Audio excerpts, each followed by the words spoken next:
കർണാടക ബിജെപിയിൽ വൻ പൊട്ടിത്തെറിയാണ്.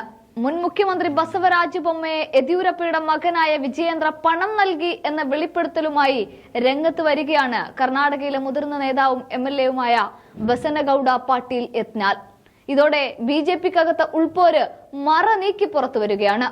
അച്ഛനും മകനും നടത്തിയതിന്റെ ഗൂഢാലോചനയുടെ ഫലമായിട്ടാണ് ബിജെപി കർണാടകയിൽ കനത്ത പരാജയം ഏറ്റുവാങ്ങിയത് എന്നാണ് ബിജെപിയിലെ ഒരു കൂട്ടം നേതാക്കളും പ്രവർത്തകരും ഒക്കെ വിശ്വസിക്കുന്നത്. ഇങ്ങനെ ചിന്തിക്കാൻ അവർക്കിടയിൽ മറ്റൊരു കാരണം കൂടിയുണ്ട്. അതായത് പാർട്ടി നേതാവായ സോമണ്ണയെ തോൽപ്പിക്കാനായി യെദ്യൂരപ്പയും മകനും ചേർന്ന് സിദ്ധരാമയ്യയെ പിന്തുണയ്ക്കുകയായിരുന്നു എന്നതാണത്. ഇതോടെയാണ് കർണാടക ബിജെപിയുടെ കയ്യിൽ നിന്ന് പോയത് എന്നതിന് തെളിവായിട്ട് പാട്ടീൽ ഈ കാര്യങ്ങളൊക്കെ തുറന്നു പറയുന്നത്. എന്നാൽ ഇത്തരം കാര്യങ്ങളിൽ ഒന്നും തന്നെ ദേശീയ നേതൃത്വം ഇടപെടുന്നില്ല. അതിന്റെ പിന്നിലും യെദ്യൂരപ്പ തന്നെയാണ്. ഇവിടെ തെരഞ്ഞെടുപ്പിൽ സംസ്ഥാനത്തുടനീളം പ്രചാരണത്തിന് ഉണ്ടാകില്ല എന്നും ശിവമോഗ ജില്ലയിൽ മാത്രം ഒതുങ്ങുമെന്നും പറഞ്ഞ് യെദ്യൂരപ്പ ദേശീയ നേതൃത്വത്തെ ഭീഷണിപ്പെടുത്തിയതോടെയാണ് ദേശീയ നേതൃത്വം കർണാടകയെ കൈവിട്ടത്. പക്ഷേ ദേശീയ നേതൃത്വത്തെ പാട്ടീൽ ഈ കാര്യവുമായി ബന്ധപ്പെട്ട് ചോദ്യം ചെയ്യുക കൂടി ചെയ്യുകയാണ്. ഹൈക്കമാൻഡ് എന്തിനാണ് ഭയന്നതെന്ന് എനിക്കറിയില്ല. അവർ അച്ചടക്കത്തെക്കുറിച്ച് സംസാരിക്കുന്നു. ഞങ്ങൾ അടിമകളാണോ? ഞങ്ങൾക്ക് ശക്തിയില്ലേ?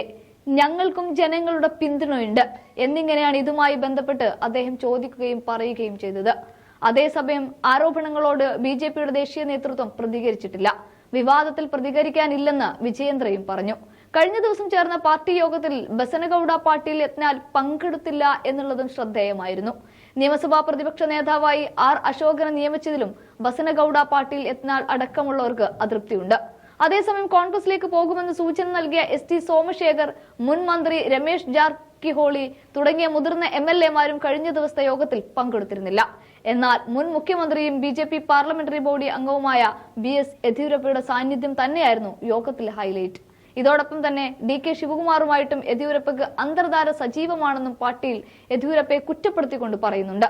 മൊത്തത്തിൽ BJPയുടെ കർണാടകയിലെ പരാജയത്തിന്റെയും പ്രതിപക്ഷ നേതാവിന്റെ തെരഞ്ഞെടുത്തതിന്റെയും ഒക്കെ കാരണക്കാരനായിട്ടാണ് BJPയിലെ പല നേതാക്കളും യെദ്യൂരപ്പയെയും മകൻ വിജയേന്ദ്രയെയും കാണുന്നത്.